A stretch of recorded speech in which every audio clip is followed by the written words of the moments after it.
He's one of our nation's best-known teen idols, Rickie Nelson. Tragically, Nelson lost his life in 1985 in a private plane crash in Texas. For decades, the mysterious circumstances surrounding the final hours of Rickie Nelson, the beloved 1980s pop and country music star, lingered in the public consciousness like an unsolved riddle. His sudden death on December 31, 1985, during a plane crash in DeKalb, Texas, sparked waves of grief and confusion. Though the incident was initially attributed to mechanical failure, rumors swirled for years. Talk of drug use, sabotage, and even conspiracy. Each theory further clouding the reality of what truly happened on that fateful New Year's Eve. The case, long dormant, recently found itself thrust back into the spotlight when, after years of silence, forensic reinvestigations and newly surfaced evidence brought fresh answers. And the truth, as it turns out, is far more startling than anyone had imagined. Before we start, smash the like and subscribe buttons for more updates. What seemed for years like an aviation mishap has now been revealed as a carefully hidden chain of events involving overlooked negligence, corporate misdirection, and a chilling lack of oversight that could have been avoided.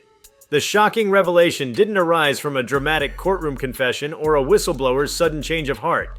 Instead, it came from persistent, quiet investigation, an effort led not by major government agencies but by a retired aviation specialist with a personal obsession. For years, Jim Caldwell, a former FAA accident investigator, had followed the Nelson crash from the periphery. Something about the case never sat right with him. The speed of the original investigation, the vague final report, the hush surrounding the plane's owner. After acquiring the wreckage under a Freedom of Information-style purchase, he began examining each component meticulously, far from the public eye. Caldwell's tenacity uncovered a crucial detail previously ignored, a modification to the plane's cabin heating system that had never been approved by FAA standards. The original assumption was that the fire started from a malfunction in the system, but Caldwell found indicators that the heater had been tampered with. Not recently, but years prior to the incident. Worse still, it was not a factory issue. It was a cost-cutting alteration made by a private mechanic employed by the aircraft's previous owner. The modifications introduced a chemical vulnerability, one that would lead to a slow leak of aviation fuel vapor into the cabin whenever the heater was activated. The small leak, harmless under most conditions, would remain undetectable until one fateful switch flipped at the wrong moment, and that moment came during Rickie Nelson's final flight. Adding to the shock of this revelation was the discovery that the aircraft's maintenance logs had been forged. Caldwell uncovered physical layers beneath the top page of the aircraft's records that suggested older logs had been traced over, possibly to hide multiple red flags about heater performance. These weren't the kind of mistakes made by an amateur mechanic. These were deliberate efforts to obscure a known issue. The implications were massive. Not just for those close to Nelson, but for the entire network of private aircraft maintenance shops in the country. One shop in particular found itself under renewed scrutiny. Though long since shuttered, its connection to several questionable aircraft incidents in the early 80s was now being reevaluated in the light of the Nelson findings.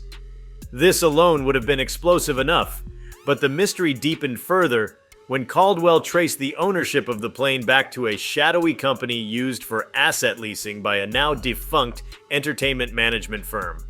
The firm had long managed rock and pop artists of the era, including several who perished in similarly suspicious circumstances. With no formal link between the company and the mechanical tampering, speculation erupted that some financial interests might have prioritized cutting corners over protecting the lives of artists they represented. The aircraft Rickie Nelson had been flying in was a Douglas DC-3, a plane known for its historic reliability but also its age. By the time Nelson was touring in it, the plane was well over 40 years old.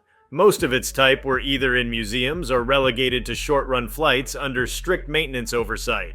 Nelson had affection for the vintage model and appreciated its roomy design, especially since he often traveled with his fiancée and bandmates. But that preference came at a cost.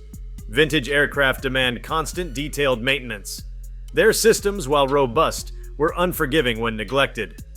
Caldwell's report laid bare a series of overlooked inspections, skipped repairs, and rushed certifications, all of which contributed to the slow-moving disaster. The crash had always raised eyebrows because Nelson's bandmates managed to escape, while he and his partner did not. Initially, this led to speculation of a personal issue. Was Nelson targeted? Was there something criminal at play? But Caldwell's reconstruction paints a different picture. When the fire broke out mid-flight, it moved rapidly due to the vapor buildup. The rear of the plane, where Nelson and his partner were seated, became a death trap. The emergency exits near the front allowed for quick evacuation, but the flames made rearward movement impossible. There were no signs of foul play, no accelerants, no planted devices, just a perfect storm of vapor, heat, and structural age. Still, one of the most unsettling aspects wasn't just the mechanical flaw or the faked documentation. It was how easily it had all been buried. Caldwell's findings suggested that within days of the crash, internal FAA memos dismissed any possibility of further inquiry. There was an eagerness to close the file, especially after media pressure mounted. The public loved Rickie Nelson, and his sudden death, coming so closely to the end of the year, sparked intense coverage. But the institutions tasked with ensuring the safety of air travel were more interested in quieting noise than understanding truth. With this new information, the timeline of events on that doomed flight becomes much clearer and more haunting. Minutes before the fire began, the pilot had reportedly adjusted the heating system due to dropping cabin temperatures. Witnesses described a faint smell of fuel, something often shrugged off as a common quirk in older planes. But this wasn't routine. The smell was the first sign of the fatal chain reaction. By the time the pilot noticed smoke, it was too late. Flames spread behind the instrument panel, and an electrical short sparked ignition. The crew managed an emergency landing, but for Nelson and his partner, trapped by fire and toxic fumes, survival was impossible. What makes the case so impactful isn't just the forensic resolution of a decades-old mystery. It's what it reveals about the layers of silence and oversight that allowed a tragedy to unfold in plain sight. The aircraft had flown dozens of times with that faulty heater, each flight carrying a silent threat. Musicians, crew, even family members had unknowingly gambled their lives with each journey. Nelson's final tour, already marked by tensions and financial stress, ended not because of sabotage or malice, but because of bureaucratic neglect and regulatory indifference. In retrospect, the signs were everywhere.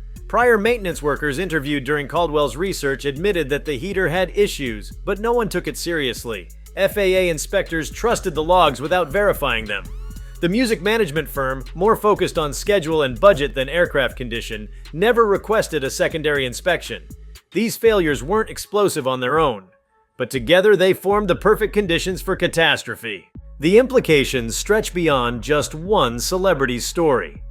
In the years following the 1985 crash, dozens of vintage aircraft continued to operate under similar relaxed standards. Caldwell's report has sparked renewed debates over private plane regulations, the ethics of celebrity travel, and the murky underworld of aircraft leasing for high-profile clients. For artists like Nelson, whose careers demanded constant travel, convenience often trumped safety. The aviation industry, particularly the vintage charter niche, functioned in a space of assumed trust. That trust, it seems, was badly misplaced. Even more shocking is that key individuals involved in the original plane modifications are still alive today. While the statute of limitations on criminal negligence has long since expired, public scrutiny is turning toward them. Former mechanics now in retirement have refused comment, while families of those involved are confronting painful questions about the decisions made decades ago. The quiet unease that follows this revelation is not just about blame, it's about realizing how fragile safety truly is when accountability disappears. The Rickie Nelson case, once a cautionary tale, now stands as a stark indictment.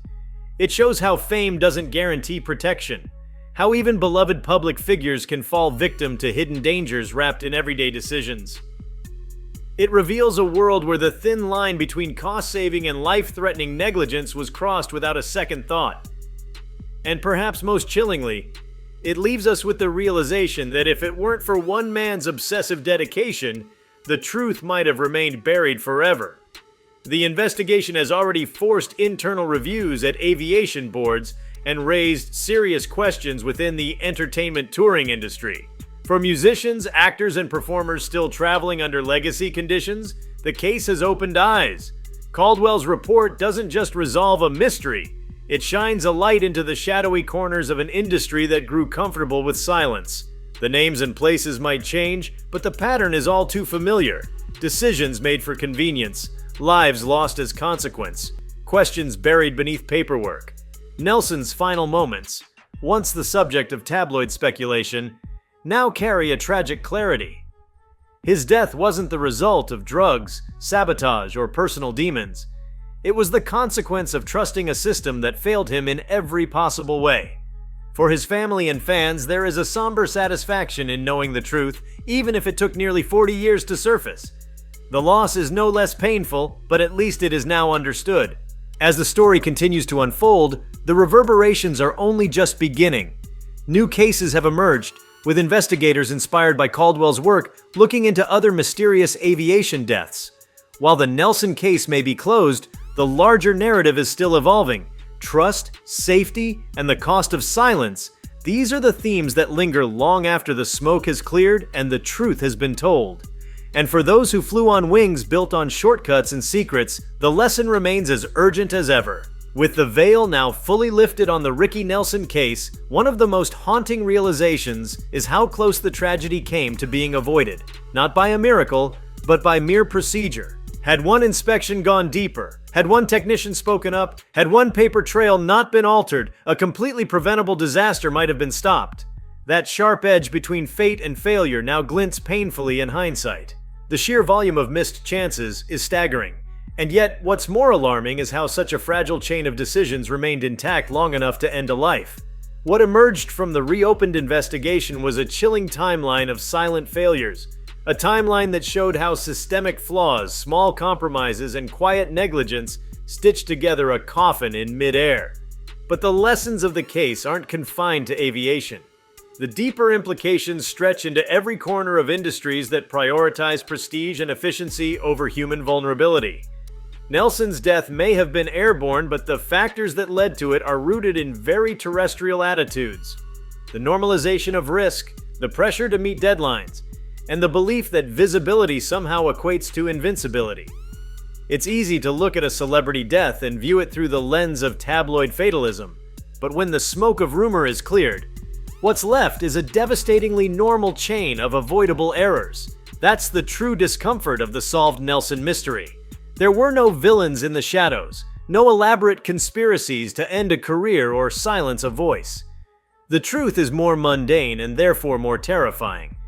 It was bureaucracy, complacency, and the unspoken hierarchy that devalues entertainers as merely moving assets in the business machine. What amplifies the shock of the truth is how long it resisted discovery. The structure of denial was fortified not just by those directly involved, but by the culture around it. After the crash, Nelson's fans wanted answers, but they were given closure instead, packaged, polished, and digestible. The FAA declared it a tragic accident.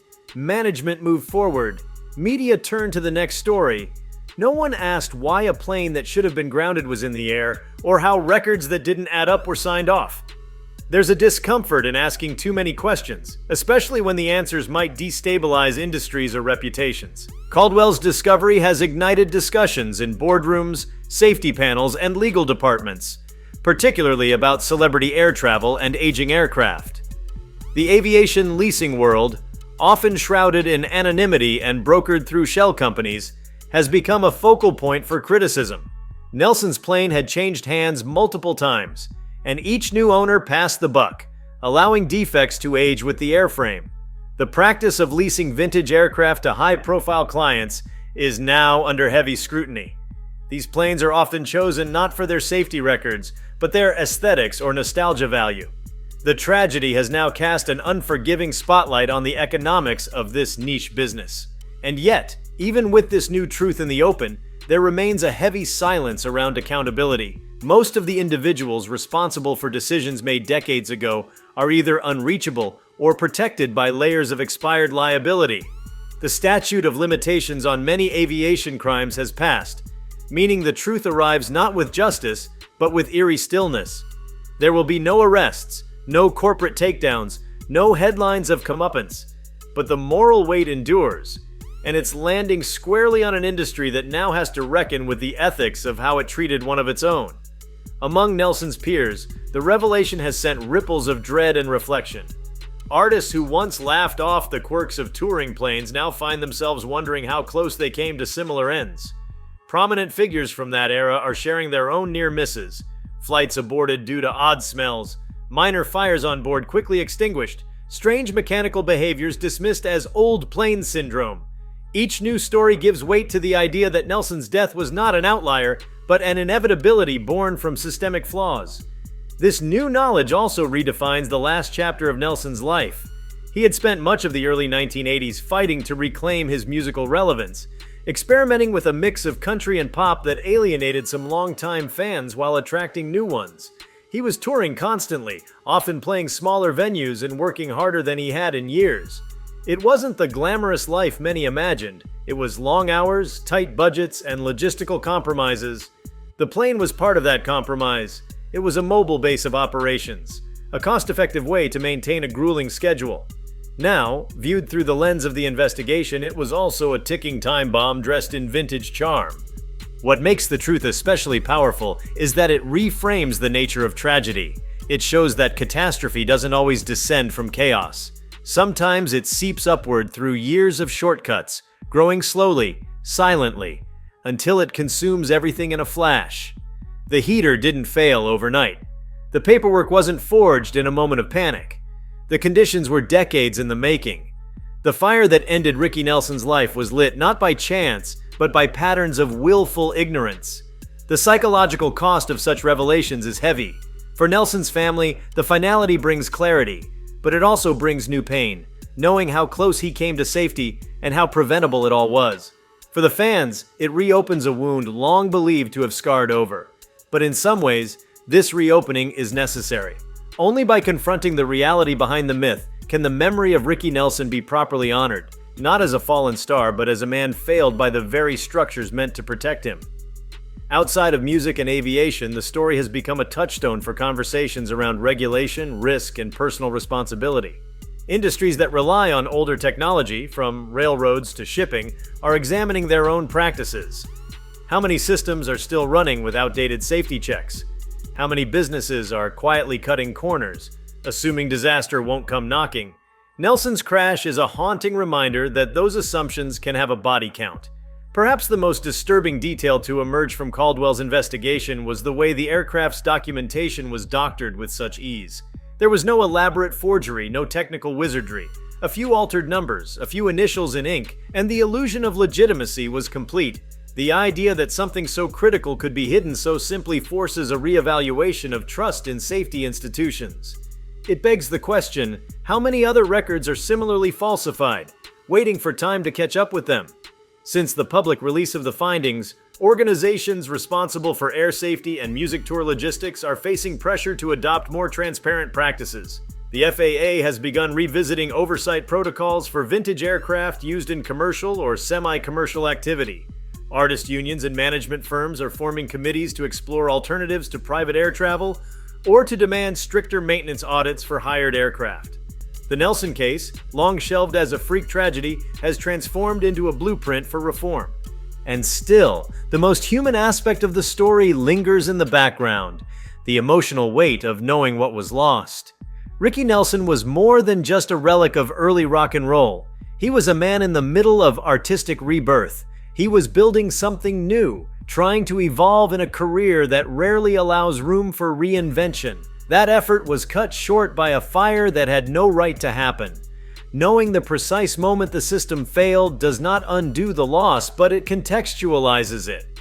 It gives Nelson back the dignity stripped away by decades of tabloid headlines and conjecture.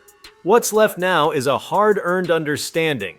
For those involved in high-risk industries, aviation, entertainment, logistics, the Nelson case serves as a warning and a responsibility. Systems must be more than checklists. Safety must be more than a formality. Transparency must be demanded, not assumed. The music industry, so often a parade of illusions and appearances, now has to grapple with the very real costs of its backstage machinery. A man died because a heater was tampered with, and no one spoke up. That single fact carries the weight of every preventable death that came before and will come after, unless something changes. If you like this video, please give it a like and subscribe to our channel. Also, leave your comments below and tell us, what are your thoughts on the Rickie Nelson case finally being solved now? We want to hear from you. Thank you for watching and see you next time.